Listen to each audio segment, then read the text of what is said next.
Bonsoir à tous. Nous sommes maintenant en direct. Nous allons démarrer cette conférence dans le cadre du 5e module dédié à la construction, au bâtiment. Et donc, j'allais laisser la parole à Abdoulaye Sow pour l'introduction. Abdoulaye, merci beaucoup. Donc, bonsoir à tous. Bonsoir Elodie, bonsoir Adama. Bonsoir. C'est toujours un plaisir de recevoir un conférencier, un expert dans son domaine afin que nous puissions bénéficier de vos lumières. Aujourd'hui, nous allons parler toujours comme toujours dans Donny Green, nous allons parler des changements climatiques et de comment nous pouvons faire en sorte que d'adopter les bonnes pratiques afin que les changements climatiques aient des répercussions moins douloureuses sur nous. Et donc, les conférences Donny Green, comme je le disais, est un ensemble de conférences. Ce sont des masterclass, des classes, mais vraiment qui réunissent énormément de potentiel, qui réunissent des jeunes à travers le Mali et à travers l'Afrique, des jeunes qui travaillent, qui sont dans la fonction publique, dans la fonction privée, qui sont aussi entrepreneurs, afin qu'ils puissent implémenter les bonnes habitudes et acquérir les bonnes aptitudes afin d'atténuer les risques liés au changement climatique et afin d'implémenter également les bonnes pratiques éco-responsables. Donc, je suis de Donny Lab et ces conférences ont été initiées par Donny Lab afin de changer le comportement des personnes et puis d'aider à améliorer également le cadre de travail et le cadre de vie conformément à tout ce qui est changement climatique. Donc, merci beaucoup, Elodie. Merci, Adama, merci d'avance pour ce que vous allez nous enseigner aujourd'hui. Merci. Merci beaucoup pour cette introduction, Abdoulaye. Nous rentrons déjà dans la dernière semaine du programme Donny Lab, Donny Green, proposé par Donny Lab. Donc, c'est assez intense. Et cette semaine, on parlera donc de construction, de bâtir durablement. Donc, notre invité, c'est le docteur Adama Messan. Merci d'avoir accepté notre invitation, Adama. Tu es maître de conférence en génie civil et également directeur du laboratoire Écomatériaux et Habitat durable à 2IE, Institut international d'ingénierie de l'eau et de l'environnement, basé à Ouagadougou, au Burkina Faso. J'ai eu la chance de travailler avec toi par le passé. Je sais qu'en plus d'être chercheur, tu es très impliqué dans les projets des étudiants qui souhaitent entreprendre, qui ont des idées innovantes, qui sortent un petit peu de l'ordinaire. Et je sais aussi que c'est pour ça que tu acceptes ce type d'invitation, c'est parce que tu es toujours partant pour transmettre ton savoir et accompagner ceux qui voudraient innover, changer le statu quo et proposer des nouvelles choses dans le contexte africain. Et là, nous parlerons typiquement des problématiques que l'on rencontre dans le Sahel. Donc, cette conférence, on l'a intitulée « Bâtir durablement au Sahel, enjeux, défis, réalité ».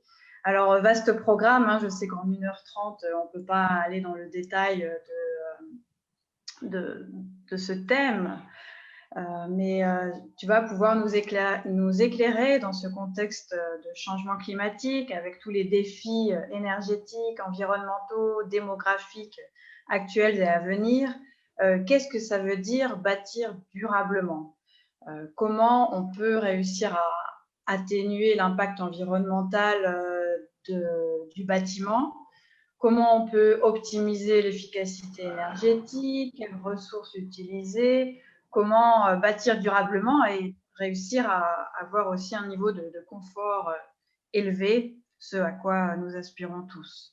Donc, tu vas pouvoir nous expliquer quelles sont les options envisageables dans le contexte sahélien, dans le contexte du Mali.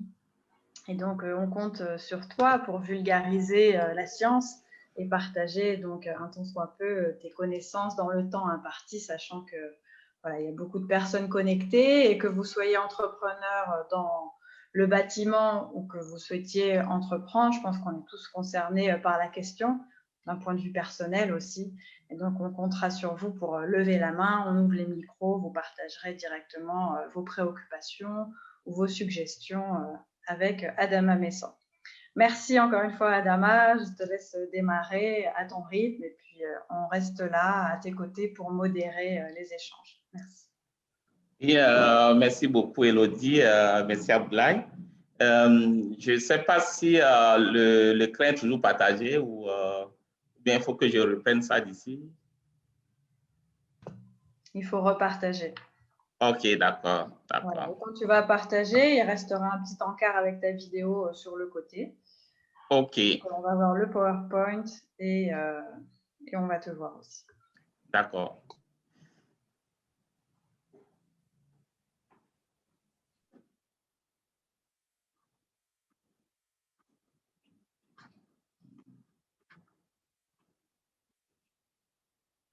OK. Donc, c'est bon, c'est partagé? Oui, c'est parfait. Allons-y. OK. Merci beaucoup, chers panélistes et tous ceux qui sont connectés cet après-midi pour suivre la première partie du module 5 qui est intitulé et donc, le bâtiment durable au Sahel. Donc, enjeux, défis et réalités. Donc, comme l'a rapidement résumé Elodie tout de suite, donc nous avons dans une grande démographie au Sahel et nous avons aussi donc un problème sur l'efficacité énergétique du bâtiment. Nous avons le problème environnemental et nous devons essayer de conjuguer tout ça et pour avoir aussi un confort thermique, ce qui n'est pas simple. Donc, c'est vraiment un grand défi et on verra comment est-ce que le bâtiment peut être un secteur et sur lesquels on peut avoir donc des actions pour pouvoir atténuer donc l'impact sur l'environnement, contribuer à ce que l'Afrique se développe sur le plan économique et surtout de l'économie durable. Donc rapidement, donc je vais aller sur l'introduction. Ça s'est planté.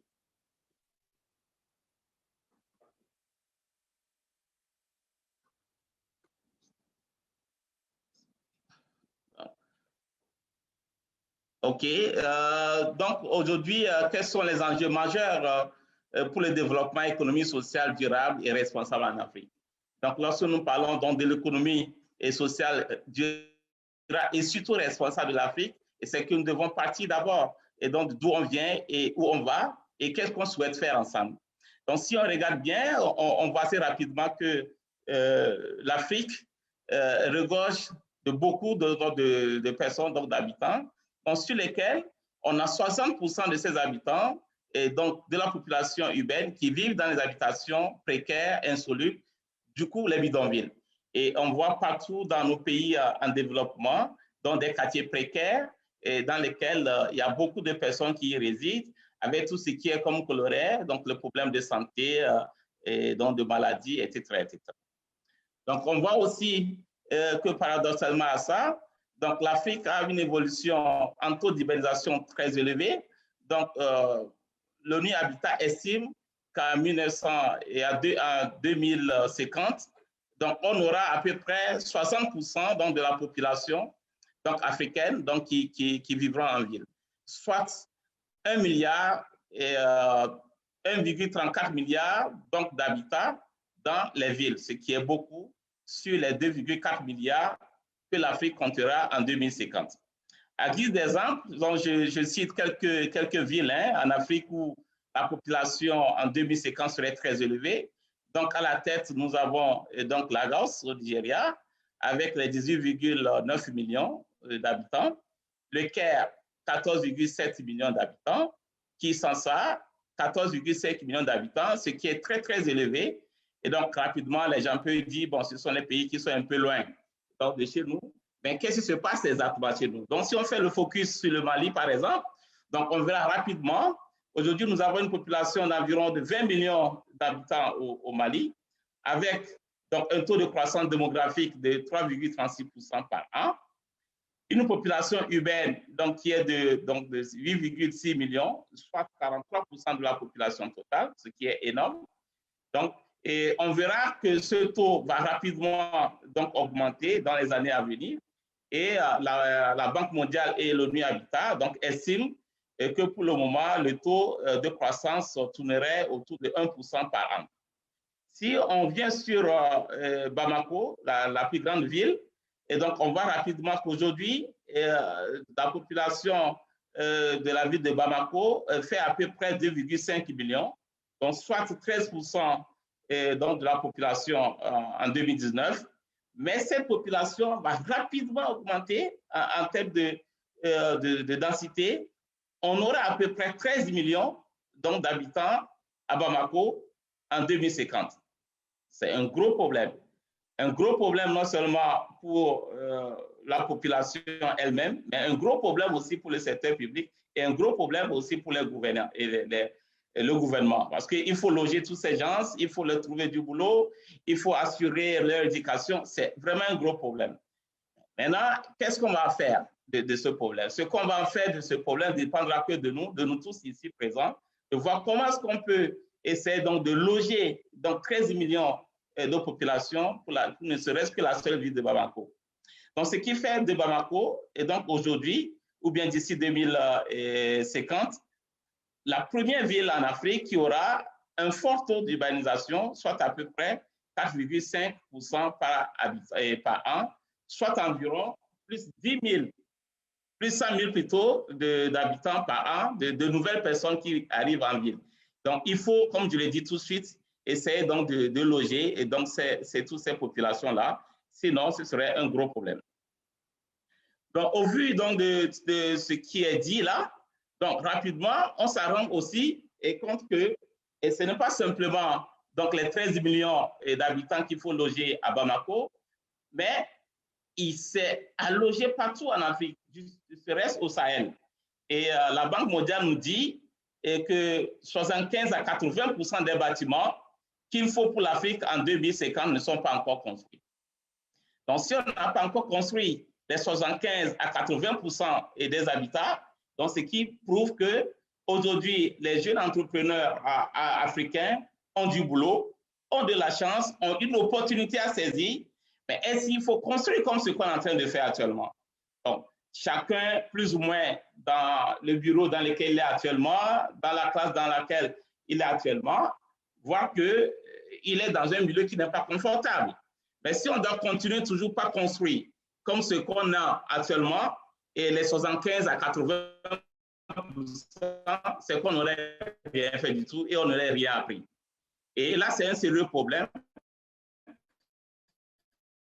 Donc, ce problème, ce que nous disons aujourd'hui, c'est de voir comment est-ce qu'on peut transformer ce problème en une opportunité pour développer une économie sociale et durable, donc responsable en Afrique. Donc, on voit très rapidement que les bâtiments actuels, comme je viens de le dire, sont peu adaptés à nos climats. Ils sont peu adaptés à nos climats, surtout dans le Sahel. Il fait excessivement chaud. Mais pourtant, on continue de construire en béton, et en fer, et comme toujours. Et il faut qu'on change de paradigme pour dire que les 75 à 80% des bâtiments qu'on doit construire d'ici 2050 soient des bâtiments durables. Donc, ce qui est l'essence même de notre discussion de cet après-midi, qui porte justement sur les bâtiments durables au niveau du Sahel.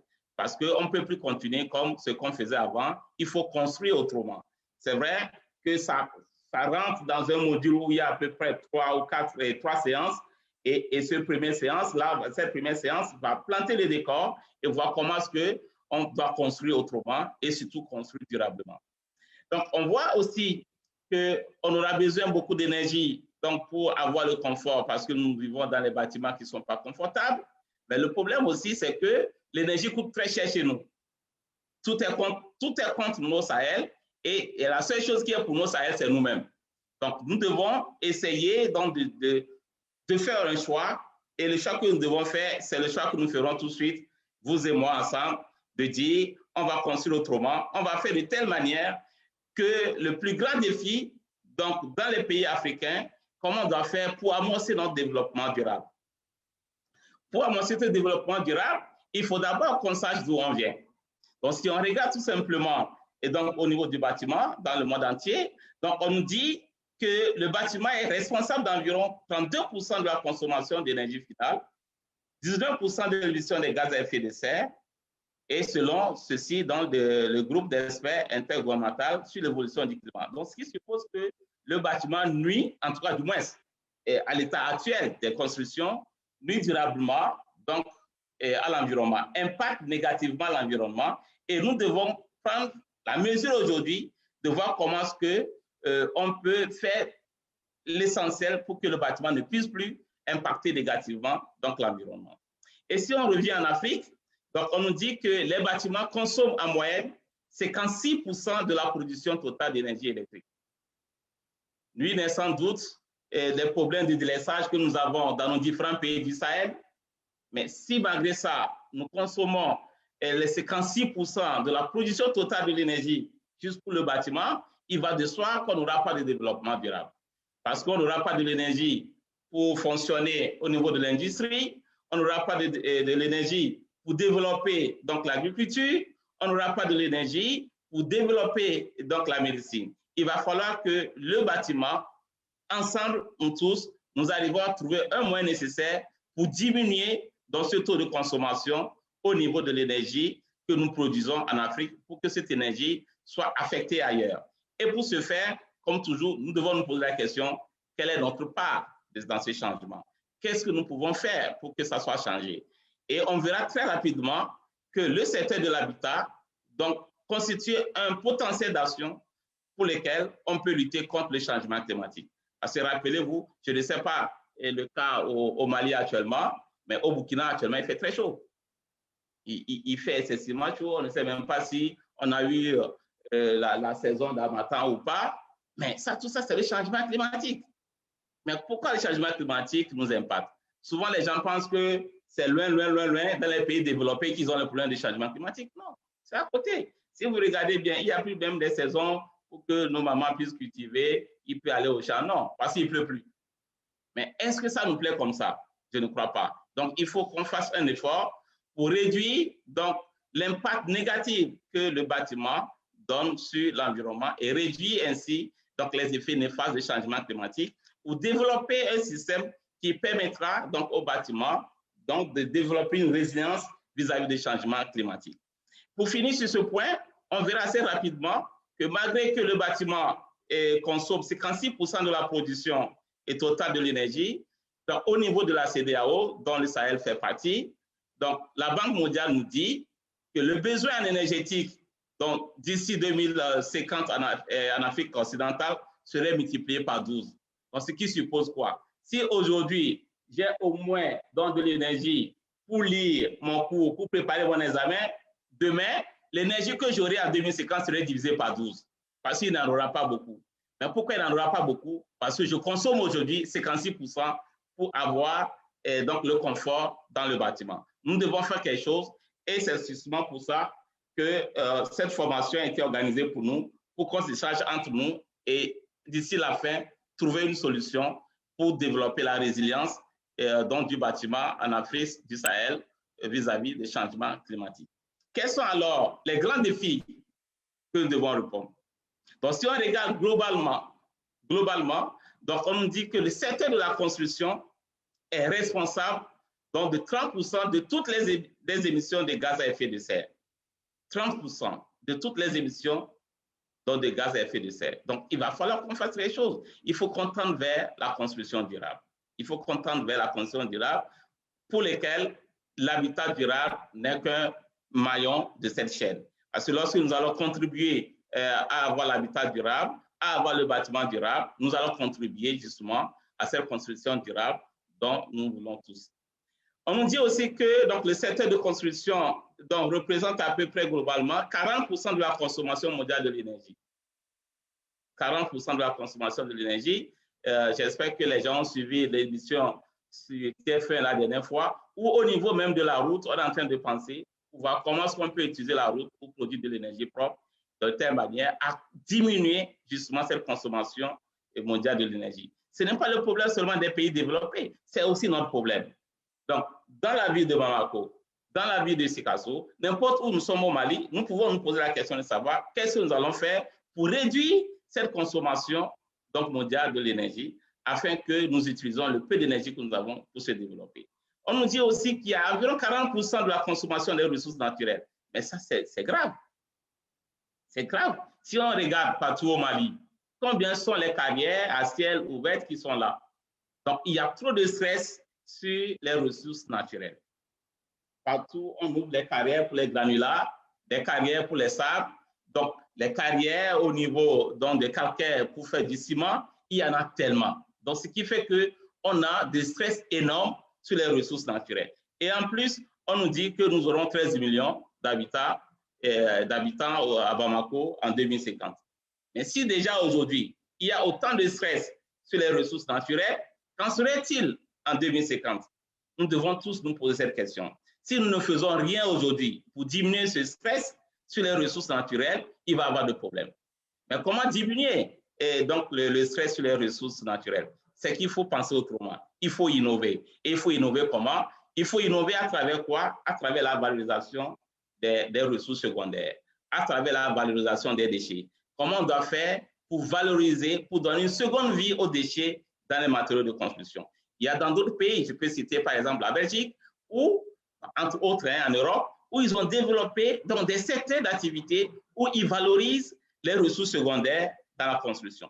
J'aimerais que mes jeunes frères entrepreneurs qui sont en ligne peuvent réfléchir, voir comment est-ce qu'ils peuvent créer donc, un secteur d'activité dans lequel on va valoriser les déchets, on va valoriser les sous-produits pour mettre dans la construction et ainsi diminuer le stress que nous mettons sur nos ressources locales. Et d'ailleurs, on nous dit qu'environ 40% des déchets sont générés par le secteur de la construction. Si on prend l'exemple, lorsqu'on fait de la démolition d'un bâtiment ou bien on veut réhabiliter un bâtiment, lorsqu'on casse ce qu'on trouve comme gravat, on jette sur la route. On va boucher un trou sur la route. Mais jamais on n'a pas pensé récupérer ces gravats-là, transformer ça en sable, transformer ça en granulat pour remettre dans le béton. Donc aujourd'hui, c'est une opportunité. C'est une opportunité pour la jeunesse africaine de dire on doit valoriser ces gravats-là. On ne doit plus les jeter dans la rue pour boucher les trous. On va les transformer en termes de granulats, on va les transformer en termes de sable pour refaire donc du béton avec. De telle manière qu'on n'a pas à aller vers une autre carrière de granit, une autre carrière de quartz. Donc tout ça, ça va diminuer l'impact négatif que le bâtiment a sur l'environnement. Il y a d'autres déchets également. Hein. Donc si on prend par exemple au niveau des sanitaires, donc vous voyez, lorsqu'on utilise les WC et tout ça, les carreaux, mais lorsqu'on veut les changer, les gens, ils jettent les WC là sur les dépotoirs. Mais on peut les transformer en granulats, mes chers amis. On peut les transformer en granulats, on peut récupérer ces déchets-là, ce qui est déchets pour les autres, on peut les récupérer pour les transformer en or. C'est-à-dire qu'on les concasse, on les transforme en granulats. Moi, je vais donner un exemple d'une architecte en RDC. Lorsque j'étais en Belgique en 2019 pour donner cours au stagiaires, mais justement, elle est venue en Belgique avec ce projet-là pour dire, moi, je vais transformer et donc les WC qui sont en céramique, donc les transformer en granulats parce qu'il y en a trop dans ma ville. Mais je pense aussi que, et c'est un exemple, que mes jeunes frères et sœurs d'ailleurs de Bamako peuvent aussi prendre comme exemple, essayer de voir comment est-ce qu'on peut récupérer ces déchets-là, les transformer en termes de granulats et mettre également dans la fabrication des matériaux de construction de toute nature, de telle manière à pouvoir permettre aussi à l'Afrique d'atteindre l'objectif du millénaire qui est de réduire donc par 2 le taux d'émission de gaz à effet de serre à l'horizon 2050. Donc, parmi ces grands défis que nous attendons, il faut voir, comme je l'ai dit tout de suite, trouver un moyen pour atténuer l'impact environnemental des bâtiments dans la construction à travers quoi? Une plus grande efficacité énergétique. Une plus grande efficacité énergétique. Que ce soit les bâtiments anciens, que ce soit les bâtiments nouveaux, il faut qu'on tende vers ça. Trouver un moyen pour réduire l'impact environnemental des bâtiments de telle manière à ce qu'on ait une grande efficacité énergétique. Et lorsque je parle d'une grande efficacité énergétique, je ne fais pas allusion seulement au niveau donc, du confort, mais aussi donc, de l'énergie grise, c'est-à-dire de la matière première jusqu'au niveau donc, de la construction. Il nous faut une gestion assez rigoureuse de nos ressources. Je l'ai dit tout de suite qu'il faut enlever le stress que nous avons sur nos ressources naturelles. Donc, tendre vers donc, la valorisation aussi des sous-produits. Donc, il nous faut une gestion rigoureuse de ces ressources-là, tout en garantissant, comme je l'ai dit, donc, un niveau élevé donc, du confort des occupants. Parce que lorsque vous dormez mal, vous n'êtes pas productif. Lorsqu'on dort mal, on n'est pas productif, on est malade. Donc, avec ça, ce n'est pas avec les malades que l'Afrique va se développer, ce n'est pas avec les malades que le Sahel va se développer, ce n'est pas avec les malades que le Mali va se développer. Le Mali va se développer parce que les gens dorment bien, ils récupèrent bien et le lendemain, ils vont travailler. Donc, on doit faire tout pour construire des bâtiments durables de telle manière à ce que les gens qui y vivent trouvent un niveau de confort relativement très bien. Et pour trouver un niveau de confort relativement très bien, ce niveau de confort peut être défini donc, en fonction donc de là où on est, en fonction de ce qu'on fait. Et il y a la littérature scientifique qui donne une idée. Ça, ce n'est pas pour faire de la science, je vais rapidement fermer cette parenthèse. Donc, qui a donné une idée quand même pour qu'on sache quand est-ce qu'on peut dire que, bon, on est en confort ou on n'est pas en confort. Donc, il y a dans cette littérature scientifique, je vais citer quelques exemples donc des voisins du Mali, dans le Burkina. Donc, il y a professeur Koulibaly et ses collaborateurs qui ont réussi à montrer que pour avoir un bon confort, il faut situer entre 20 et 27 degrés dans la maison, dans le local, dans le bâti dans lequel vous êtes.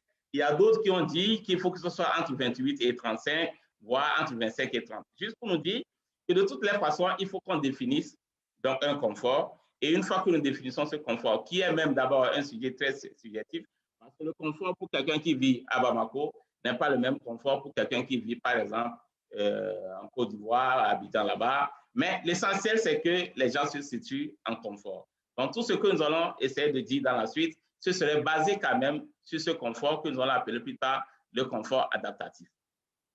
Donc, pour avoir ce confort adaptatif, mais ça ne tombe pas du ciel. J'ai dit tout de suite qu'il faut qu'on construise autrement. Il faut que nos habitats soient autrement. On doit voir les choses autrement. Et voir les choses autrement, ça ne veut pas dire de faire n'importe quoi. Mais les choses sont tellement orientées et bien ordonnées. Il nous faut d'abord une conception dite passive. C'est quoi la conception passive? Il ne faut plus qu'on construise comme avant. Donc, il faut tendre vers une architecture bioclimatique. Bioclimatique, un gros mot. Ne vous inquiétez pas, je vais revenir dessus pour donner quelques définitions de la du bioclimatisme et voir des exemples, d'ailleurs, qui existent au Mali. Hein. J'ai pris quelques exemples au Mali pour montrer comment est-ce que déjà les gens au Mali réfléchissaient avant et ont pu développer quelque chose de bien. Il y a ce que nous appelons aussi la stratégie active, donc qui concerne à intégrer l'énergie renouvelable dans les bâtiments. Et c'est vrai, il y a quelques jours, on vous a parlé donc, de l'énergie renouvelable, que ce soit au niveau du solaire, que ce soit au niveau de biomasse. Donc aujourd'hui, ce que j'aimerais dire, c'est comment utiliser donc, cette énergie renouvelable au niveau du bâtiment, de telle manière à réduire l'apport de l'énergie fossile que nous utilisons au niveau donc, du bâtiment. Mais tous ces genres de choses n'ont pas de sens si on n'a aucune idée sur l'énergie grise, l'énergie primaire, depuis le début du matériau jusqu'au niveau de la réalisation du bâtiment et jusqu'à la fin de vie de ce bâtiment. Donc, c'est ce que nous allons appeler par l'analyse de cycle de vie. Et dans cette histoire d'analyse de cycle de vie, je ne vais pas faire de la science parce qu'il faut que les choses soient clairement dites et le plus simplement possible pour que nous nous comprenions. Donc, lorsqu'on dit l'analyse de cycle de vie d'un bâtiment, ça peut être un gros mot pour quelqu'un, que la personne ne s'inquiète pas et parce qu'on va aller sur les choses terre à terre.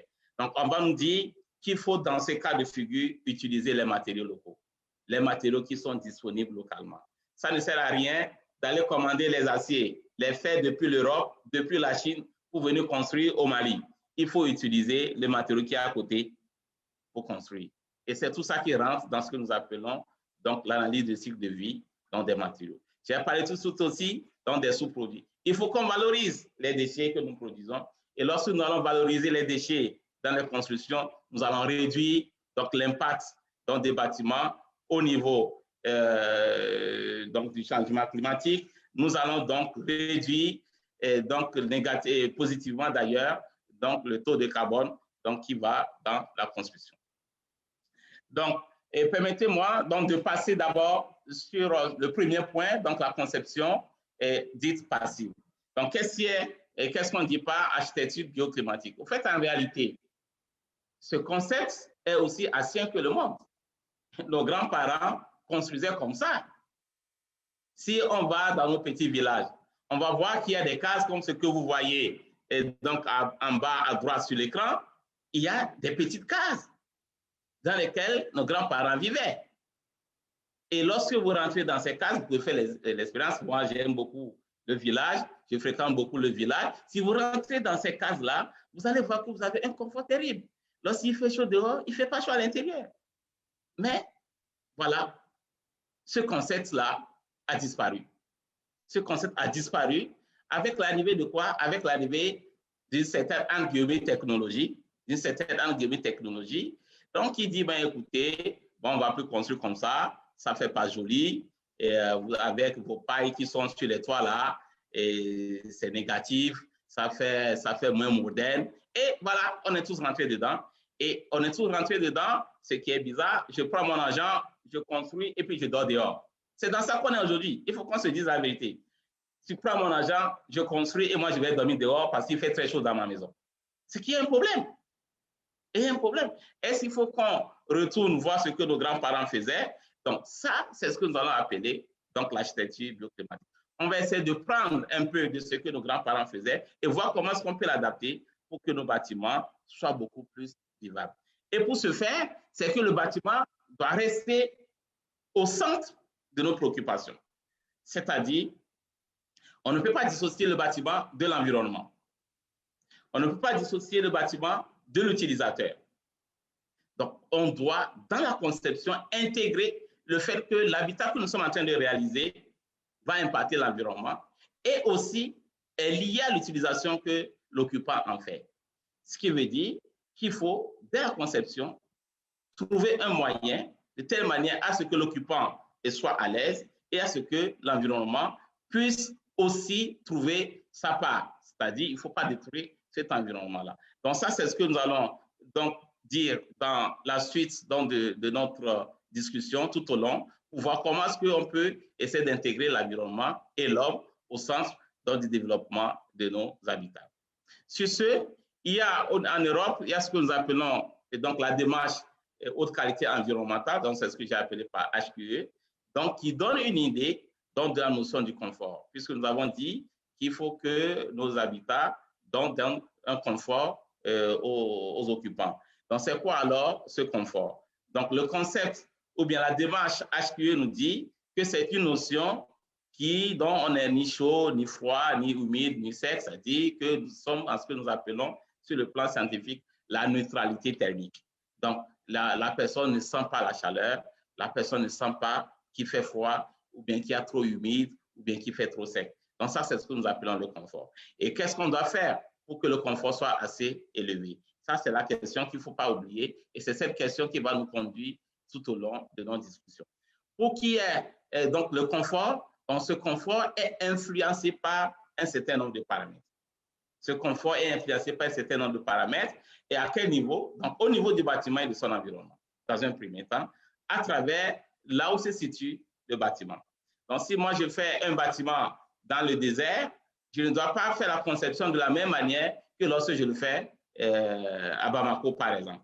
Donc, au nord, c'est le désert qui est là-bas. Il fait très chaud et dans la journée, alors que ce n'est pas le cas à Bamako. Donc, dans la conception, même si je suis un architecte, je ne dois pas concevoir les bâtiments de la même manière. Je dois tenir compte donc, de l'environnement dans lequel donc, le bâtiment va se retrouver du point de vue météo. Et lorsque j'ai ça à l'esprit, je vais faire une meilleure conception. Donc, je dois intégrer le fait aussi que le bâtiment que je dois intégrer, si j'aimerais que le bâtiment ait un confort acceptable, je vais voir comment est-ce que le bâtiment va se situer dans son environnement. Si vous regardez par exemple l'image qui est à votre extrême gauche sur l'écran, vous allez voir qu'il y a un bâtiment qui est là, il y a un arbre, et lorsque le soleil vient, l'arbre constitue un écran. Donc, ça veut dire que les rayonnements solaires ne viennent pas directement sur l'enveloppe. Comme les rayonnements solaires ne viennent pas directement sur l'enveloppe, alors l'occupant qui est à l'intérieur de ce bâtiment va vivre mieux. Tout simplement pour nous dire que lorsque nous construisons, il faut qu'on crée un microclimat autour de nos bâtiments. Lorsqu'on va créer le microclimat autour du bâtiment, ça fera qu'on va atténuer l'effet des radiations solaires et qu'il fera moins chaud à l'intérieur. Ne vous inquiétez pas, il y a des constructions qui ont été faites donc au Mali, dans ce cas de figure, dont je prendrai ça aussi comme exemple tout à l'heure. Ensuite, il y a l'orientation du bâtiment. Ça, c'est très important. Lorsque on conçoit le bâtiment, il faut faire de telle manière qu'il n'y a pas trop d'apport solaire. Il ne faut pas que le soleil rentre dans le bâtiment. Mais il faut aussi qu'il y ait les ouvertures qui permettent d'éclairer naturellement le bâtiment. Donc, vous voyez, il faut optimiser l'orientation. Et aussi, les ouvertures. Donc, lorsque vous n'orientez pas bien vos ouvertures, vous n'allez pas profiter de la ventilation naturelle. Donc, il faut que l'architecte tienne à l'esprit que, bon, le vent, lorsqu'il va faire frais dehors, il suffit qu'un petit vent circule dans le bâtiment pour chasser cette chaleur qui est dedans et pour donner un meilleur confort aux occupants. Donc, pour faire un bâtiment bioclimatique, il faut aussi tenir compte de l'orientation de ce bâtiment. Mais on ne peut pas faire le bâtiment bioclimatique si on n'a aucune idée sur les caractéristiques des matériaux qu'il faut utiliser. Si vous prenez par exemple le béton est un matériau qui conduit vraiment la chaleur. Mais l'Occident utilise beaucoup plus le béton parce qu'il fait trop froid là-bas. Donc, il faut quand même qu'on empêche la fraîcheur là, de rentrer dans le bâtiment à l'intérieur. Mais nous, il fait très chaud. Et puis, nous, on veut que la chaleur là, vienne rentrer dans le bâtiment. Non, il faut trouver des matériaux qu'il faut pour avoir un certain confort. Et les matériaux qu'il faut sont très souvent, lorsqu'on regarde l'Afrique du Sahel, le Sahel, nous avons la terre. Nous avons la terre. Nous avons la terre encore une seconde fois. Donc, il faut tendre vers l'utilisation de la construction en terre. Il faut tendre vers l'utilisation de la construction en terre, tout en garantissant ce que nous appelons la durabilité, la fiabilité de cette architecture. Si on ne garantit pas la durabilité ni la fiabilité de cette architecture, personne ne viendra. Parce que personne n'a envie de construire son bâtiment pour que demain ça tombe. Donc, c'est vrai, nous voulons avoir les bâtiments bioclimatiques, mais pas à n'importe quel prix. Il va falloir qu'on maîtrise les caractéristiques de ces matériaux de construction. Donc, j'ai mis ici aussi un exemple de bâtiments et donc de matériaux de construction. Vous avez des pailles, vous avez les BTC, donc les BTC avec l'isolant. Donc, souvent, les gens pensent que l'isolant, c'est seulement en Europe ou bien c'est ceux qui sont en Antilles qui peuvent faire l'isolant. Non, ce n'est pas vrai.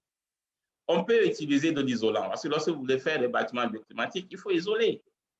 Donc, on a parlé des bâtiments existants. Si je veux les renouveler, il faut que j'isole ces bâtiments-là. Si j'isole, c'est que la chaleur ne va pas venir. Mais isoler par quoi? Est-ce qu'il faut que j'aille acheter la laine de verre qui va coûter très cher et d'ailleurs qui est importée? Non. Nous disposons dans tous nos pays du Sahel de la paille, de la fibre végétale. Avec ces fibres végétales-là, on peut développer des isolants. Il suffit de prendre cette fibre végétale, donc mélanger ça un peu avec quelque chose et puis développer des isolants. Je reviendrai aussi sur ce genre de choses, sur la dernière partie, donc notamment au niveau de l'utilisation des matériaux locaux, où je vais vous montrer des exemples sur lesquels les gens ont utilisé les fibres végétales, les gens ont utilisé les tiges de coton pour développer des panneaux isolants. Donc, si nous avons ce genre de choses, nous avons la terre, ça c'est partout. Nous avons les pailles, c'est partout. Si nous utilisons les pailles, nous associons ça à la terre, vous verrez que vous n'avez plus besoin, en fonction de comment le bâtiment serait utilisé, vous n'avez plus besoin de mettre de la climatisation. Et on va garder l'énergie pour autre chose. Donc, au niveau des usagers, comme je l'ai dit tout de suite, lorsqu'on veut faire une construction bioclimatique, il faut qu'on sache le bâtiment qu'il veut faire là, c'est pour faire quoi. Si je prends par exemple, je veux réaliser les écoles. Les écoles, les enfants, ils vont du matin et jusqu'à 16h ou 17h, ils rentrent. Personne ne rentre de reste dans les écoles dans la nuit. Mais si je veux faire une habitation, c'est que c'est beaucoup plus la nuit que les gens l'utilisent. Donc, je dois avoir aussi une idée sur l'occupation du bâtiment dans la conception. Parce qu'en fonction de l'occupation, je dois faire le choix des mêmes matériaux. Et tout ça, ça rentre dans ce que nous appelons de l'architecture bioclimatique. Donc, comme je le disais tout de suite, Donc, vous avez ici sur le slide là, qui est visuel là, donc une partie de nos recherches scientifiques sur justement l'occupation du bâtiment. Donc, si vous regardez donc à votre gauche, vous allez voir l'occupation du jour. Et sur le graphe que vous voyez, sur l'axe des ordonnées, donc vous avez ce que nous appelons le nombre d'heures d'inconfort pondéré. Sur l'axe des abscisses, vous avez ce que nous avons appelé par épaisseur cyclique, mais ne regardez pas trop ça.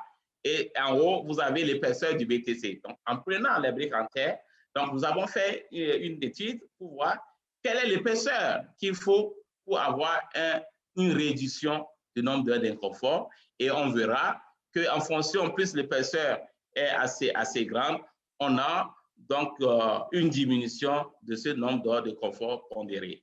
Donc, ce qui fera que dans le choix aussi des parois, on va être très attentif. Je veux construire en terre parce que je vais utiliser un matériau locaux. Mais ça doit me donner quelle épaisseur pour avoir un certain confort si le bâtiment serait utilisé dans la journée. Et à votre droite, vous avez donc le même graphe, mais avec une occupation la nuit. Et vous verrez également qu'on n'a pas besoin donc, de la même épaisseur pour diminuer le nombre d'heures d'inconfort. Contrairement à la journée, plus l'épaisseur augmente, plus le nombre d'heures d'inconfort aussi augmente. Donc, en gros, ça veut dire quoi? Ça veut dire que lorsque nous voulons utiliser un bâtiment juste pour dormir la nuit, il va falloir construire une autre épaisseur à ce bâtiment-là. Donc, ce n'est pas obligé que dans une maison, la chambre à coucher et le séjour aient les mêmes épaisseurs. Est-ce que vous voyez? Donc, ça, c'est l'idée que je vais partager avec vous. On peut faire donc la conception de telle manière à ce que là où on va coucher, là où on va dormir, n'ait pas les mêmes épaisseurs que là où on a le séjour, là où on va vivre dans la journée. Est-ce que vous voyez? Donc, tout ça, ça rentre dans ce que nous appelons donc l'architecture bioclimatique. Donc, j'espère qu'il y aura des questions sur ce genre de choses sur lesquelles je reviendrai et donc pour aller beaucoup plus avantage. Donc, si je prends donc l'épaisseur de la paroi intervient dans ce que nous appelons l'inertie. Parce que plus l'inertie est assez grande, plus la chaleur a du mal à traverser et qu'on aura du confort.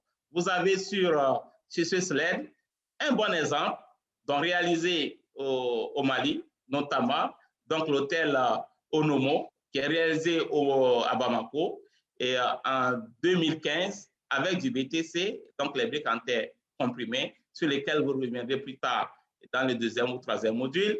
Donc, quelle était l'épaisseur de cette paroi? L'épaisseur de la paroi est de 50 cm. Mais non, mais les gens pensent qu'ils ont choisi l'épaisseur au hasard. Non, l'épaisseur n'a pas été choisie au hasard. Donc, si vous regardez un peu à votre droite sur les deux graphes que j'ai ramenés, vous allez voir qu'au niveau de la journée, donc si nous avons une épaisseur à peu près autour de 40 cm, donc on a une diminution du nombre d'inconforts, par exemple. Et au niveau donc, de la nuit, donc nous avons également donc, autour donc, de 40 à 50, donc ça se plafonne. Donc le choix de l'architecte, cet architecte qui a conçu et qui a réalisé cet hôtel à Bamako avec les briques en terre et comprimées, a fait un très bon choix avec l'épaisseur qu'il a trouvé, l'épaisseur de 50 cm, qui confère ainsi donc, au bâtiment une certaine bonne inertie. Donc, vous avez aussi dans l'architecture bioclimatique, donc comme je le disais, il faut éviter que le soleil vienne directement sur l'enveloppe. Donc, il faut penser à limiter l'apport solaire. Donc, ce qui fait que dans la construction, on préfère avoir des débords, ce que nous appelons brise solaire. On a des débords pour que le soleil ne vienne pas directement sur la paroi ou bien que le soleil ne rentre pas directement à travers les fenêtres dans le bâtiment, ce qui nous permet donc de diminuer l'apport extérieur au niveau de nos bâtiments. Il faut aussi limiter donc, dans la conception bioclimatique l'utilisation des équipements énergétivores, l'utilisation des matériels énergétivores. Je prends juste l'exemple de la lampe. Donc, il faut qu'on tende vers l'utilisation des lampes de basse consommation. Donc, il ne faut plus qu'on utilise les lampes qui prennent trop de puissance, donc ce n'est pas bon. Donc, il faut arriver à diminuer justement donc la consommation. J'ai juste pris l'exemple de la lampe. Hein. Il y a aussi nos appareils, que ce soit la télé, le frigo et consorts. Il faut quand même aller vers le choix donc, des équipements de basse consommation. Donc, il faut aussi, donc, au niveau donc, de la ventilation, comme je l'ai dit, donc, essayer d'optimiser donc, la ventilation au niveau des bâtiments, de telle manière à ce que les bâtiments profitent de la ventilation nocturne.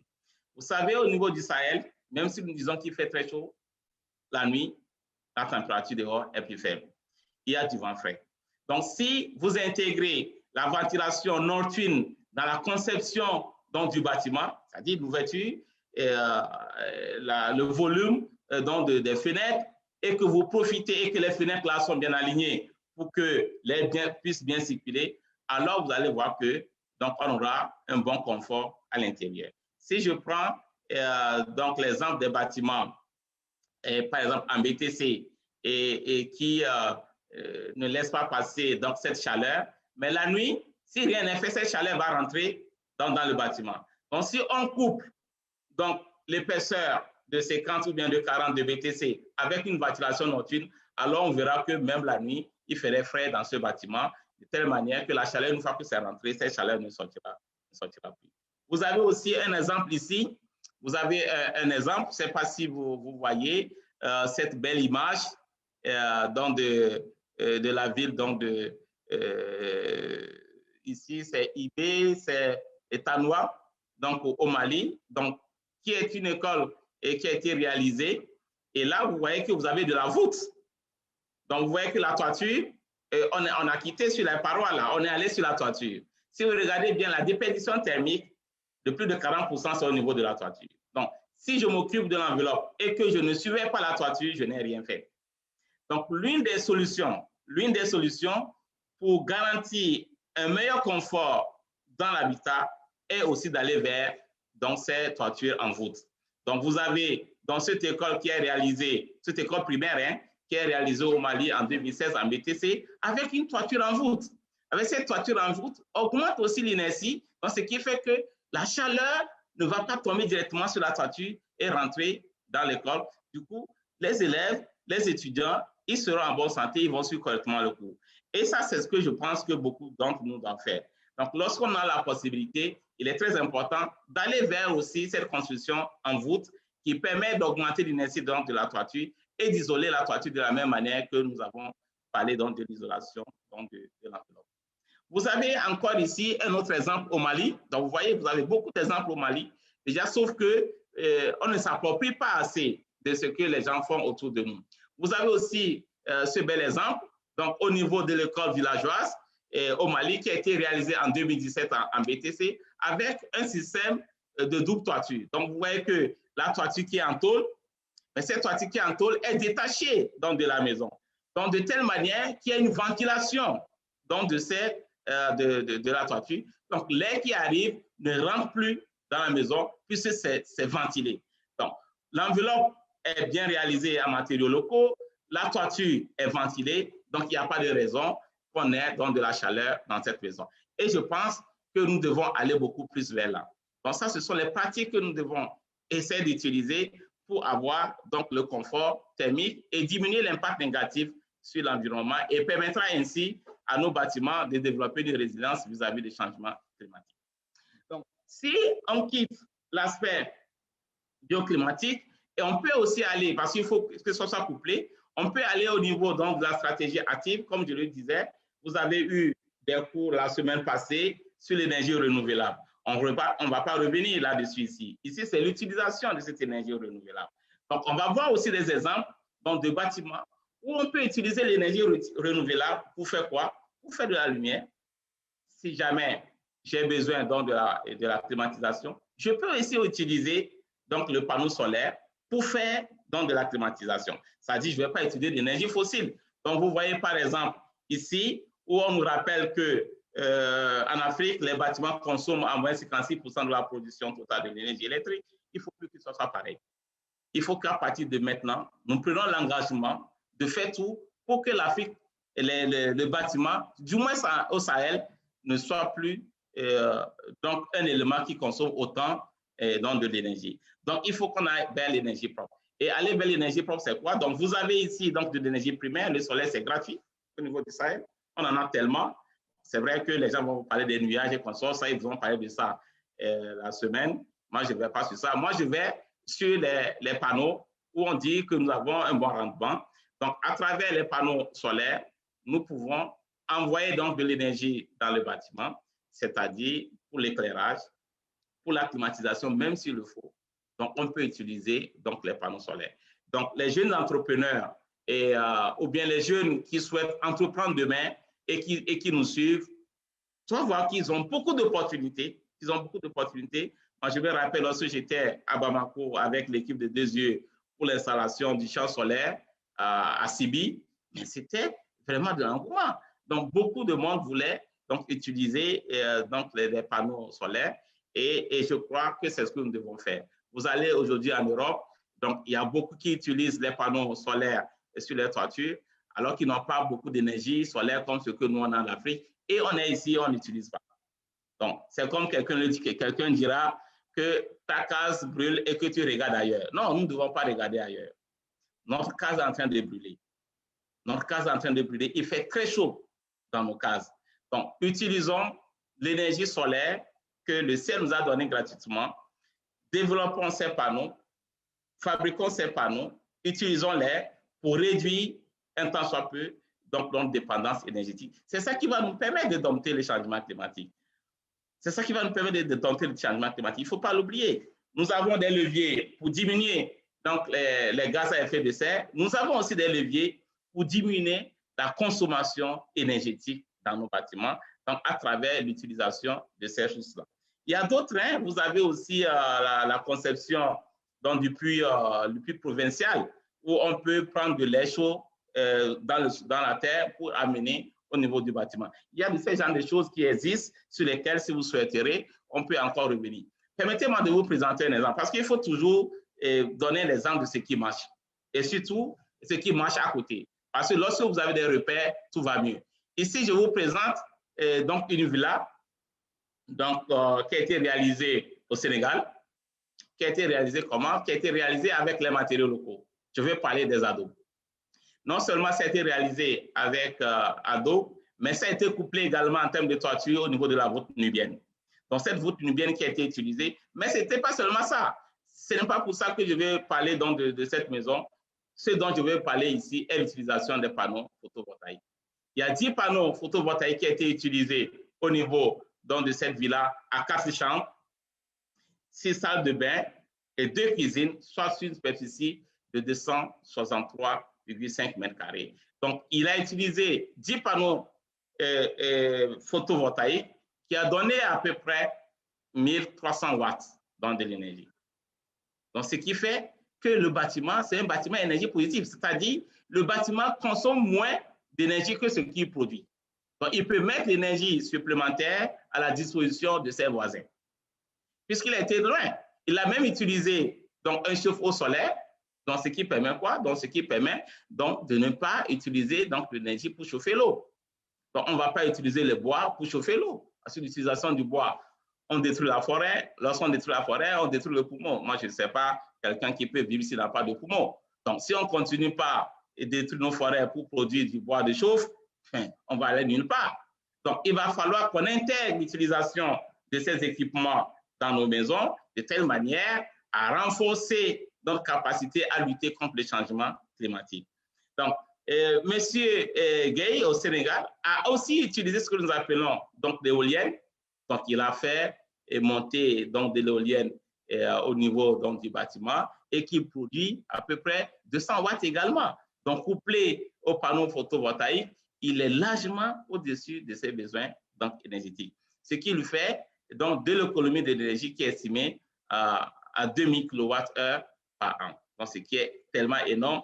Et si on pousse un peu sur les calculs, ça lui fait une économie de 12 tonnes de CO2 par an par rapport à une maison qui serait réalisée, une maison de même taille qui serait réalisée avec le béton, avec les parpaings en ciment, avec ce pourquoi nous construisons toujours et toujours. Même d'ailleurs, il y a des gens qui sont en train de nous écouter ici et le toit qui est sous eux là, c'est béton, c'est les tôles. Mais pourtant, ils nous écoutent et puis ils ne veulent pas changer. Il faut que demain, nous changeons. il faut que demain nous changeons. Nous prenons l'engagement de faire comme M. Gay en réduisant donc le taux de CO2 que nous produisons. Et pour le faire, il faut intégrer l'énergie renouvelable. Il faut intégrer l'éolien. Il faut intégrer les panneaux solaires. Il faut intégrer les chauffe-eau. Il faut intégrer les sols clim, la climatisation avec les panneaux solaires. Il faut l'intégrer. Et en faisant ça, on protège l'environnement, on dompte la nature. Ce n'est pas seulement au Sénégal qu'il y a les bonnes choses. Hein. Au Mali, il y a de très bonnes choses au Mali. Donc, je vous laisse apprécier vous-même.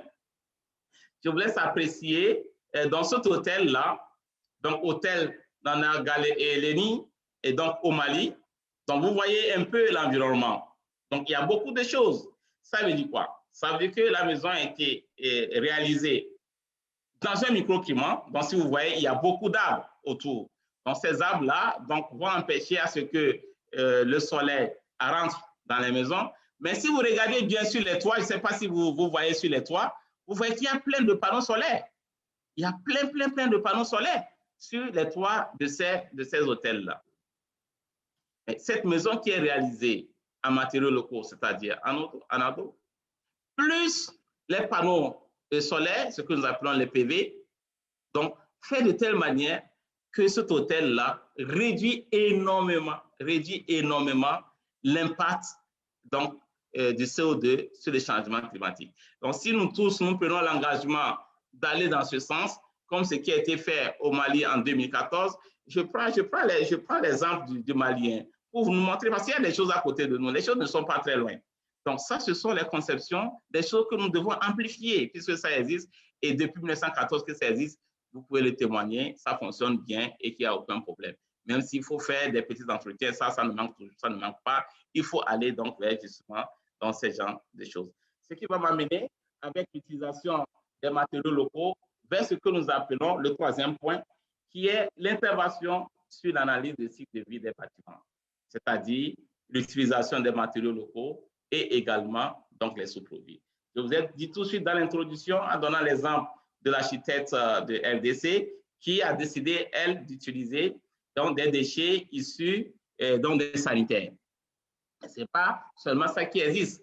Donc ici, sur ce slide, je vous présente une panoplie des déchets qu'on peut valoriser dans la construction, ce que nous appelons donc les sous-produits.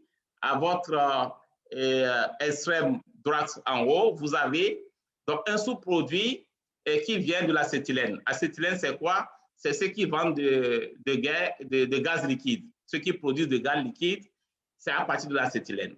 Donc, lorsqu'ils produisent de gaz liquide, le déchet contient de la chaux. Et cette chaux, on peut l'utiliser pour construire. On peut l'utiliser pour mettre dans les matériaux de construction.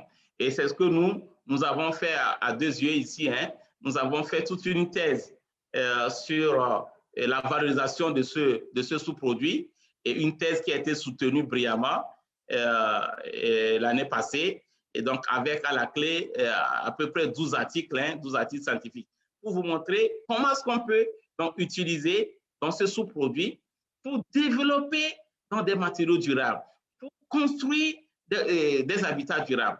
Et la preuve, c'est qu'avec ce sous-produit mélangé avec les cendres de bas de riz, donc vous voyez, là où il y a des écorces de riz, donc l'écorce, les bas de riz, on l'a transformé à une température de 400 degrés en des cendres, et ces cendres-là ont été ajoutées à la chaux provenant donc de l'acétylène, et cette chaux qui était un sous-produit qu'on ne sait pas quoi faire, on a fait, entre guillemets, un ciment nouveau.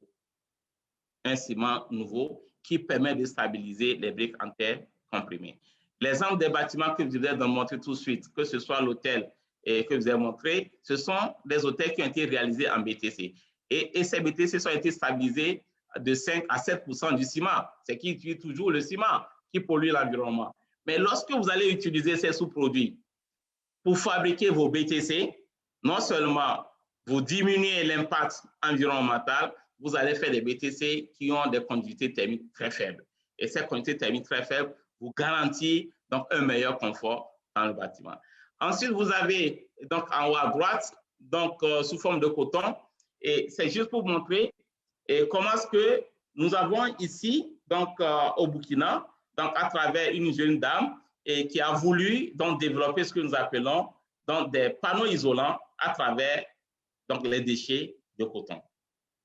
À travers les déchets de coton, je fais un petit coucou à Elodie qui nous avait soutenus sur ce projet. Et je suis sûr que si Elodie était toujours avec nous, ça fait longtemps que nous allons créer cette entreprise et commencer par gagner de l'argent et faire de l'économie sociale. Mais pour vous dire que c'est un projet réel et réaliste. Et puis, bon, et la jeune dame a fait comme la plupart des jeunes qui nous écoutent là.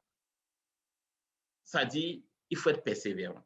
Ce n'est pas le premier coup ou le second coup que ça marche. Il faut être persévérant. Il faut être persévérant, valoriser ces produits-là, ces sous-produits, faire de l'isolant avec les sous-produits pour pouvoir garantir un meilleur confort dans les habitats. Vous avez ici en bas, je ne sais pas si vous voyez le point rouge sur l'écran.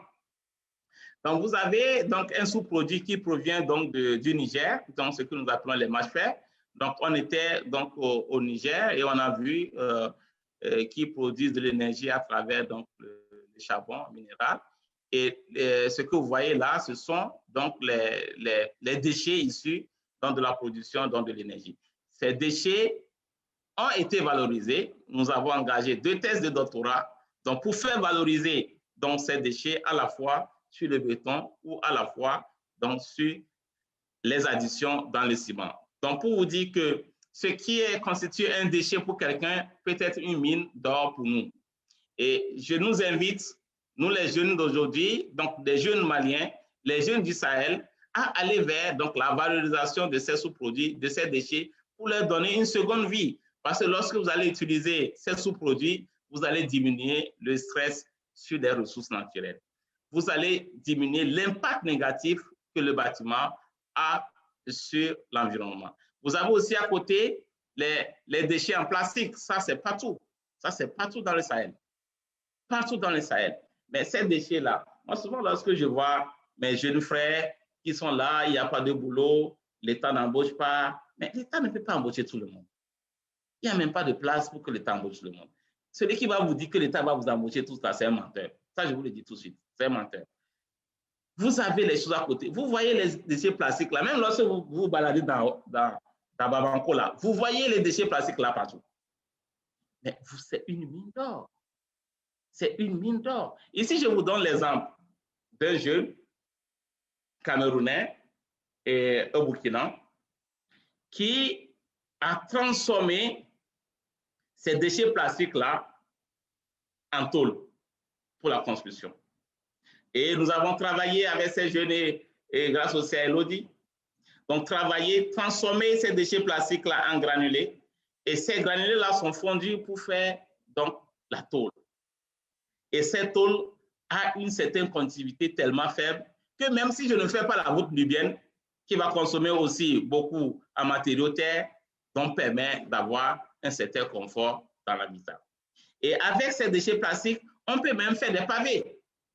On en fait beaucoup. Donc, vous voyez que vous pouvez créer votre emploi, vous pouvez créer votre économie sociale. Prenez donc le déchet pour transformer ça en or. C'est le plus important. C'est le message que j'aimerais vous faire passer à travers ces déchets plastiques-là. Vous avez les pavés plastiques, vous avez les bancs d'école, hein, puisque l'UNICEF même, aujourd'hui, accompagne ce jeune entrepreneur pour faire les tables bancs à travers des déchets plastiques. Donc, vous voyez, mes jeunes frères, si quelqu'un vous dit qu'il n'y a pas de boulot, la personne vous a menti. Il y a du boulot. Non seulement vous allez valoriser ces déchets, vous allez nettoyer l'environnement, mais vous allez créer du boulot.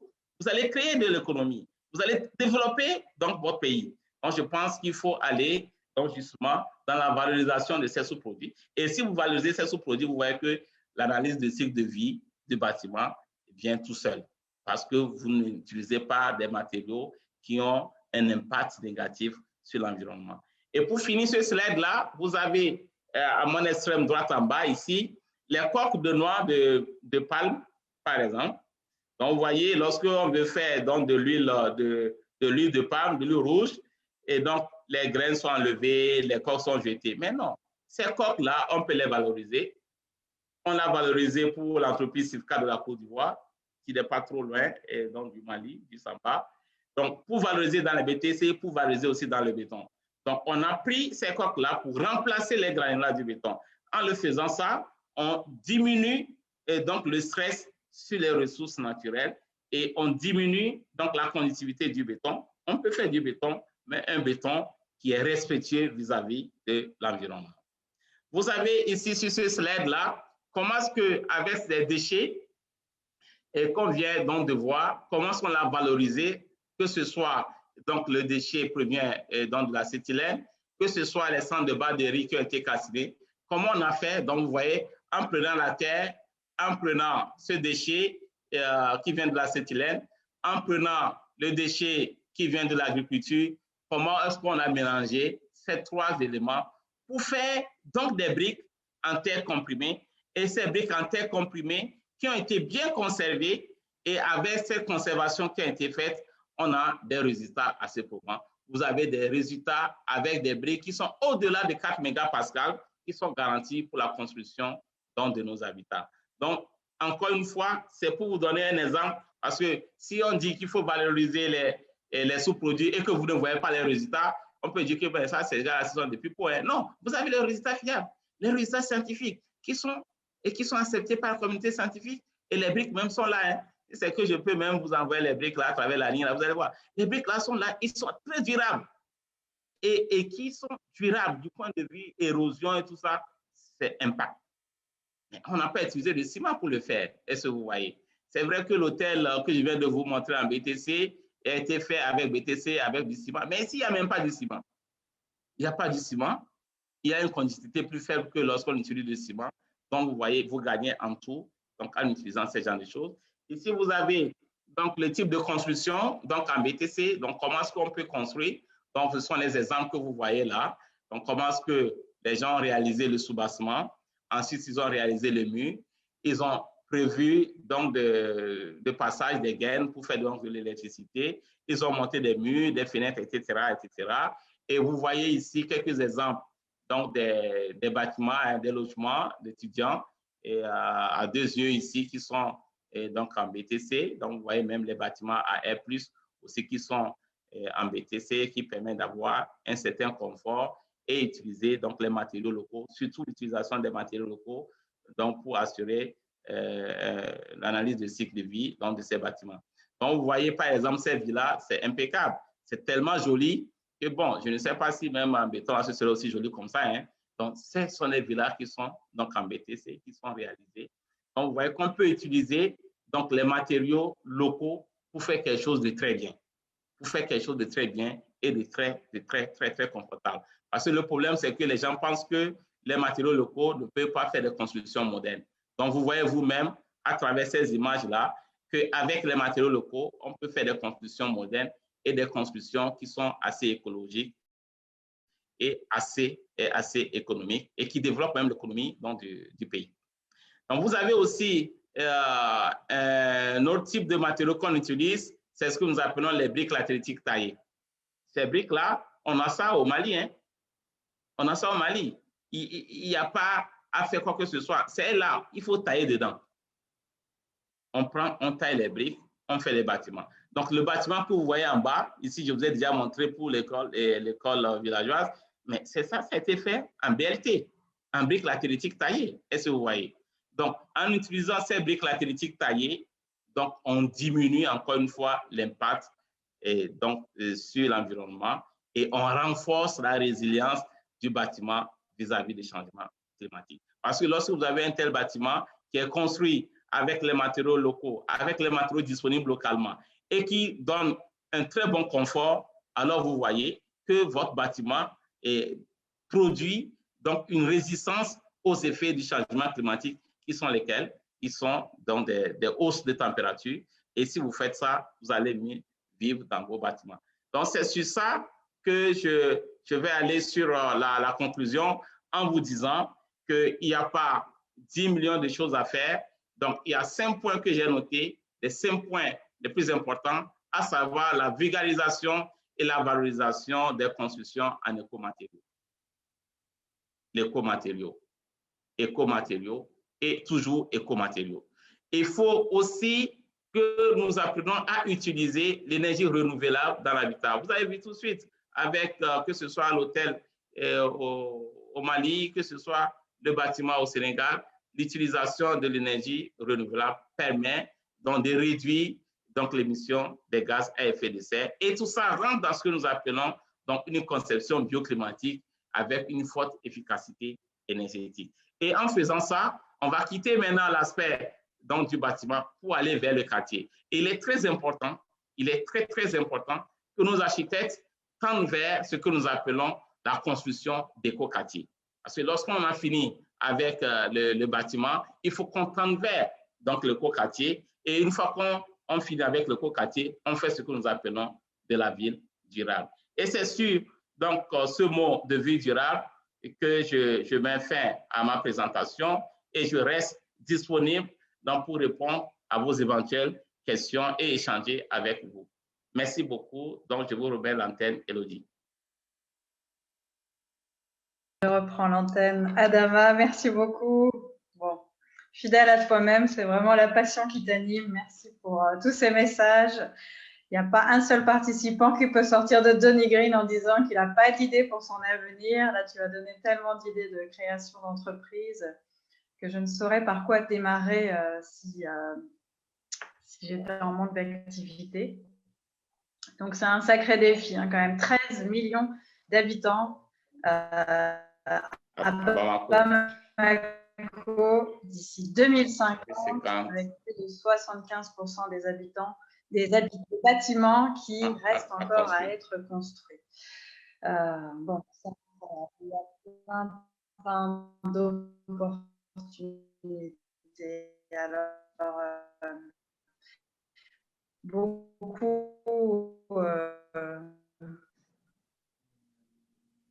la connexion. Beaucoup de questions aussi. Alors, attends, Élodie, je vais couper ma caméra. Voici la bande passante va passer. C'est bon, est-ce que tu m'entends? Oui, maintenant je t'entends mieux, oui. Moi, je pars aussi, mais bon, on revient après si c'est possible. C'est toujours plus sympathique. Dans la box des questions, là, je vais prendre une demande. Que pensez-vous de la promotion? Parce qu'on aura une conférence dédiée à la voûte nubienne demain. Mais, alors, toi, en tant qu'enseignant-chercheur, que penses-tu de ce type de construction? Oui, au niveau de la voûte nubienne, je pense, comme je l'ai dit dans la présentation, c'est l'une des solutions pour garantir un meilleur confort dans nos habitats. Hein.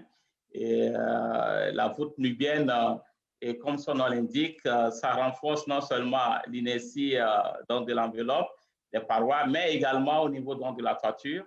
Et si on sait que 40% au moins des déperditions thermiques proviennent de la toiture, donc si nous n'isolons pas la toiture et que nous continuons toujours pas à utiliser les tôles, et comme ce qu'on a l'habitude de voir dans nos différents pays, et là, nous n'avons pas la solution.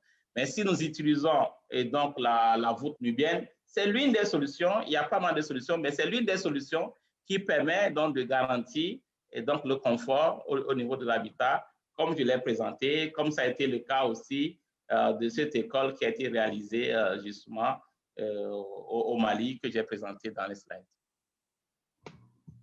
Ok, très bien. On va essayer d'être concis pour répondre à un maximum de questions. Je permets à Yiriba Diara de poser sa question. Vous avez levé la main depuis un petit moment. Est-ce que c'est une erreur? Est-ce que vous voulez poser une question, Diara?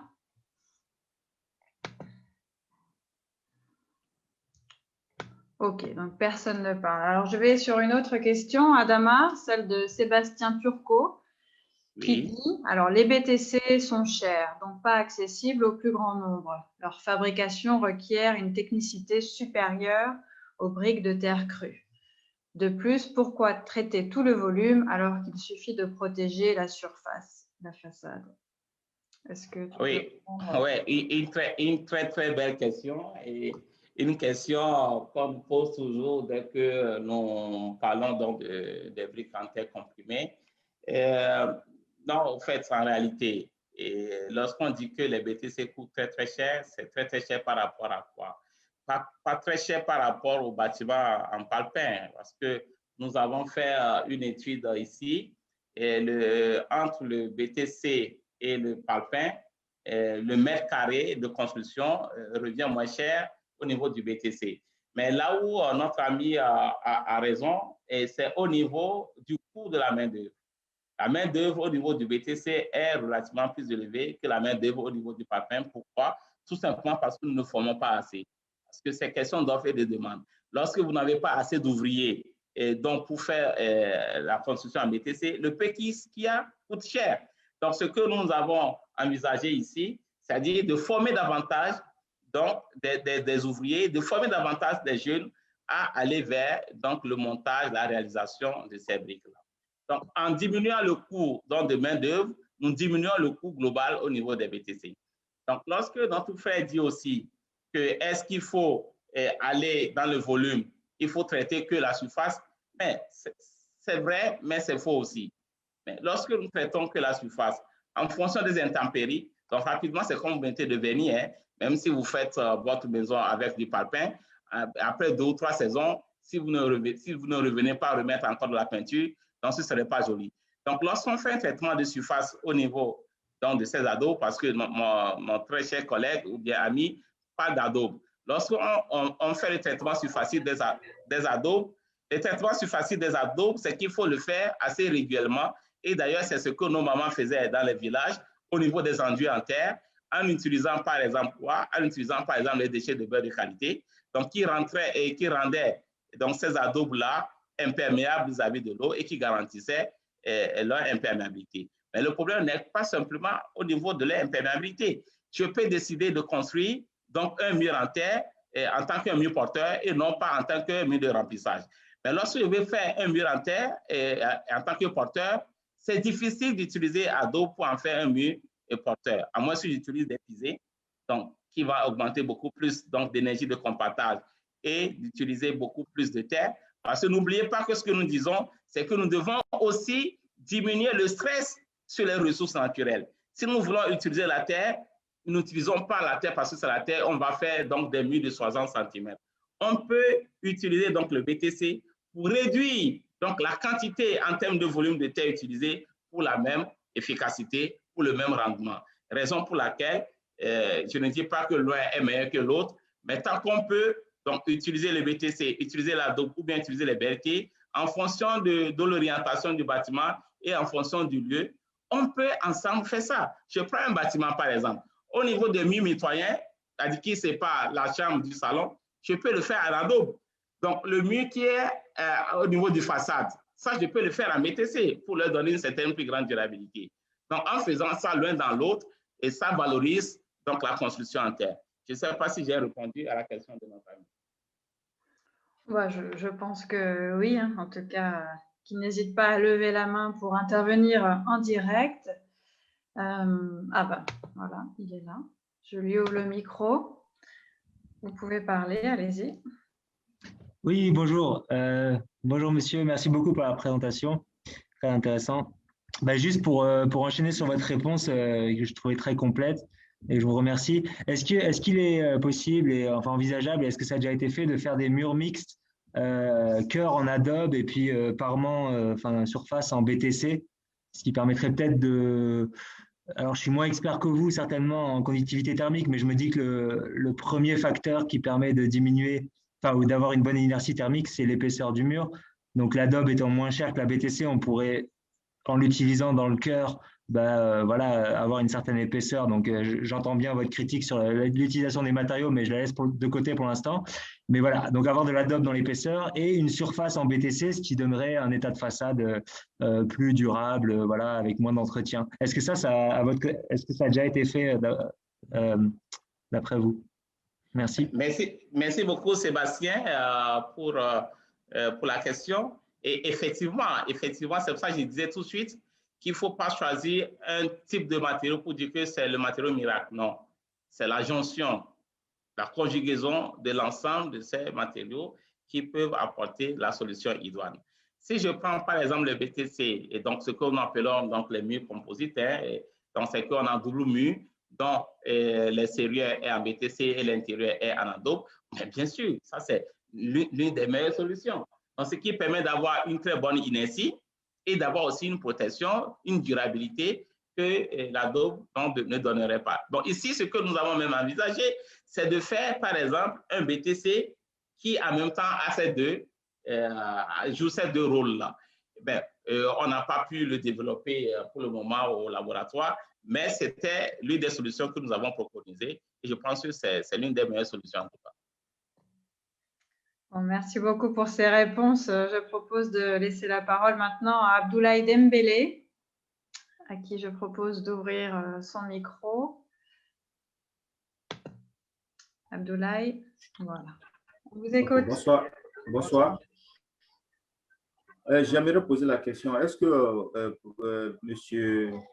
Messa ne trouve pas brutal un changement? C'est-à-dire que les gens sont habitués à construire avec du béton et du ciment, du fer et tout ça, parce que les gens ils trouvent ça beaucoup plus durable dans le temps. Parce que nous étions dans cette façon de faire là avec nos ancêtres, c'est-à-dire que construire de façon bio, parce que c'était les terres cuites et autres que nos ancêtres utilisaient.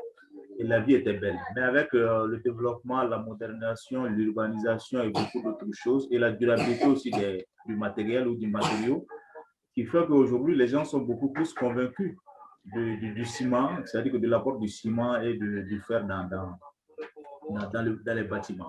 C'est vrai, le diagnostic que vous avez posé, ce diagnostic, vraiment, il est interpellateur. Ça veut dire qu'il faut vraiment miser sur ce que vous proposez par rapport à l'avenir. C'est bien. Mais est-ce que vous ne trouvez pas que ce serait un changement brutal?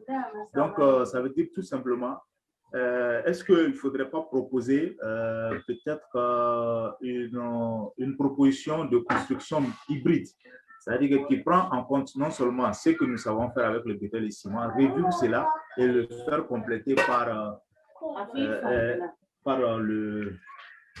ce que vous proposez, par les matériaux aussi bio que vous proposez. Ce serait une bonne chose. Et surtout aussi impliquer la création du microclimat à travers les plantations d'arbres. Voilà. Merci. Merci bien, Monsieur Dembélé, pour la contribution et la question. Et au niveau donc, de la question avec un changement brutal, oui. Et lorsqu'on ne fait pas assez de pédagogie, même si lorsque vous voulez apporter donc, la solution aux gens et que vous ne mettez pas la pédagogie, personne ne va l'accepter. Même dans votre propre maison. Et nous aimons tous nos enfants et lorsque vous voulez donner donc une certaine éducation à l'enfant et que vous allez d'une manière brutale, l'enfant n'acceptera pas. Donc, et à plus forte raison, les gens aussi vieux que nous et qui n'ont pas envie de changer. Oui, on ne peut pas aller rapidement vers un changement comme ça. Mais le fait de ne rien faire, c'est beaucoup plus grave. Donc, ce que nous pensons, c'est qu'au même moment où nous avançons, nous faisons en même temps de la pédagogie. Je vais vous donner un exemple. Et ce que nous faisons ici, au Burkina Faso, grâce à un financement belge, c'est que nous engageons des discussions avec les gens qui construisent, que ce soit les architectes, que ce soit les ingénieurs, que ce soit les gens qui font de l'autoconstruction. Nous faisons une sensibilisation pour leur dire nous gagnerons plus en allant vers la construction en terre. Nous avons eu la chance d'avoir donc la banque SGBB, par exemple, qui a souhaité faire ses agences en BTC. Donc, pour dire, mais écoutez, si la banque même fait ça en BTC, ben c'est que, si la banque fait ce que je peux faire, donc c'est que c'est bien. Donc, du coup, en termes donc, de choix, on a fait les deux choses, du haut vers le bas et du bas vers le haut. De telle manière qu'on ne pense pas que c'est seulement les gens qui sont à un niveau social élevé qui doivent accepter le BTC, parce que nous faisons aussi en bas la sensibilisation. Nous allons vers les gens, nous faisons des spots publicités à la radio pour leur montrer l'efficacité donc des BTC. Par exemple, un exemple tout bête, nous avons des résultats assez fiables qui montrent que lorsque vous faites la maison en palpin et vous faites la même maison en BTC, vous avez 400 heures d'inconfort de moins au niveau donc, des BTC. Lorsque on dit ça à quelqu'un et que cette personne donc, a envie de réduire sa facture d'électricité, il va de soi que cette personne y est. Mais on a allé encore beaucoup plus loin. On a fait une étude socio-anthropologique. On a engagé une thèse, une étude socio-anthropologique pour aller vers les gens, pour les enquêter, pour discuter avec eux sur qu'est-ce qu'eux ils pensent d'abord de la chose. Et ils ont dit ce qu'ils pensent. C'est l'habitat des pauvres. Je ne vais pas aller retourner en terre parce qu'après ma mort, je serai enterré. C'est aussi culturel. Donc, à force d'aller vers les gens et de discuter avec eux, nous avons pris 4 ans, nous sommes dans la 5e année de sensibilisation.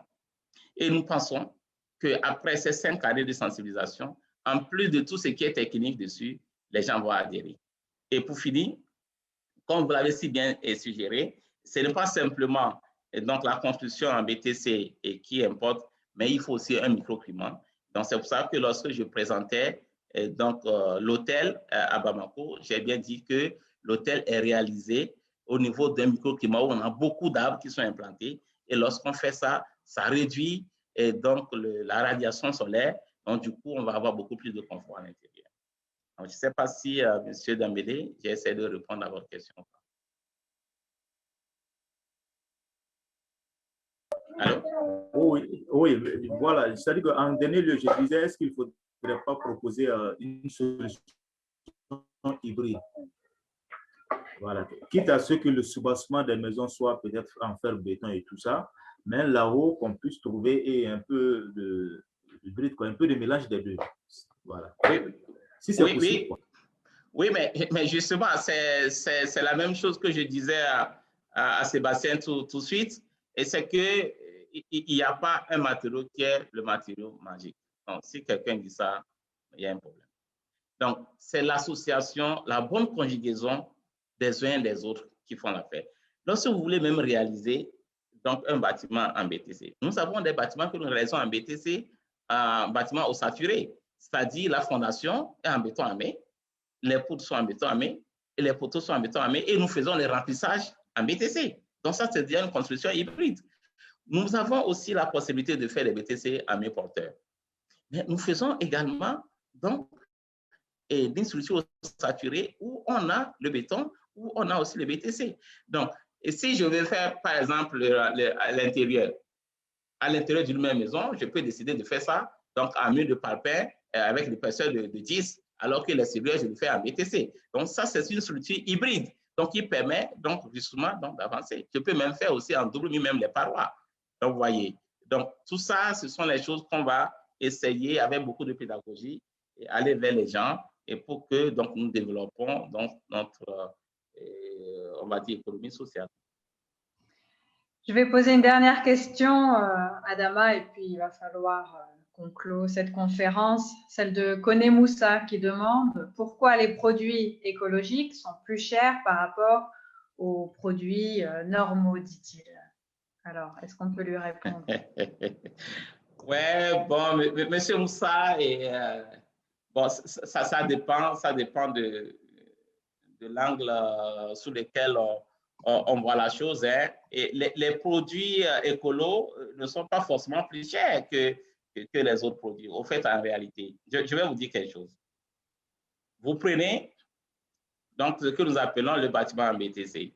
Peut-être quelqu'un va dire qu'au début, ça coûte cher. Sur 10 ans, vous faites l'économie de l'énergie que vous allez dépenser. Sur 10 ans, vous allez voir qu'à la fin, ce qui au début était cher était moins cher après 10 ans. Mais le problème que nous avons très souvent et dans nos pays, c'est que nous regardons juste le coût d'investissement et nous ne regardons pas les coûts d'exploitation et de maintenance. C'est comme j'achète une moto. Elodie, permets-moi, donne-moi quelques minutes. Lorsque j'achète une moto qui coûte par exemple 200 000, chaque 6 mois, je vais faire une révision, je vais changer quelque chose sur cette moto. Après 5 ans, cette moto va me revenir plus cher que si j'achetais la moto à 500 000. Alors que cette moto que j'achète à 500 000 au début qui est chère, va aller 5 ans, 10 ans sans faire des révisions majeures. Est-ce que vous voyez, mon très cher ami? Donc, pour vous dire, lorsqu'on parle des produits écolos, c'est dans la durée. c'est dans la durée. Donc, ces produits-là vont donner des bénéfices en termes d'amortissement que lorsqu'on prend les produits avec guillemets normal, c'est même pas un produit normal, un guillemets normal, qui, bon, d'ici demain, va créer un problème de santé et va créer un problème d'entretien supplémentaire, etc., etc. Donc, voilà un peu ce que je peux dire. Regardons dans le temps et non aujourd'hui. Tout à fait. Quelle bonne conclusion. Alors, je suis vraiment heureuse qu'on ait eu tous ces messages-là. Je sais qu'il reste encore pas mal de questions. Alors, ceux qui auront été attentifs auront vu ton adresse mail à la fin du PowerPoint. Effectivement. S'il y a des questions, il peut m'écrire. Avec plaisir, je vais leur répondre. Je peux même partager les documents avec eux. Abuser de ton temps. Abdoulaye, qu'est-ce qu'on en a pensé? Est-ce que tu veux bien nous faire un petit mot de la fin?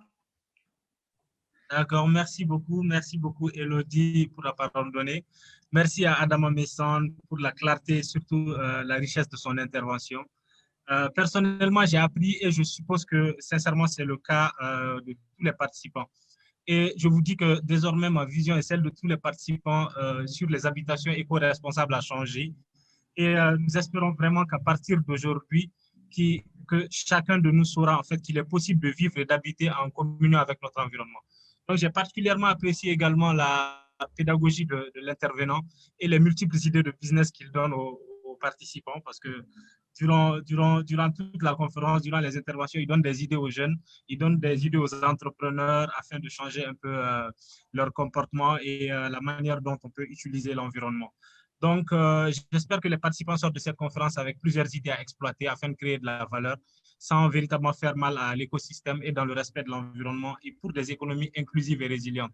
Donc, merci à tous pour votre implication dans la réussite de ce programme et nous espérons que tous feront un usage positif des informations reçues et que chacun puisse impacter positivement son environnement. Donc, au nom de Donilab, au nom de toute l'équipe de Donilab, merci beaucoup à Adama, merci à Elodie également. Et merci à tous les participants pour votre disponibilité. Voilà, merci beaucoup. Jamais assez. Cette conférence est disponible en replay sur Facebook. N'hésitez pas à la partager à tous ceux qui sont intéressés par ce sujet, c'est-à-dire tout le monde en fait. Donc, partagez-le largement. Nous sommes tous concernés. Je retiens aussi la phrase, la célèbre expression qui a été tropicalisée, notre case brûle. Et nous regardons ailleurs. Ouais. C'est tellement vrai. Nous sommes tous concernés. Donc, voilà, merci pour cet échange, Adama. Et vraiment, c'est très inspirant et on espère se revoir bientôt. Il y a tant à faire.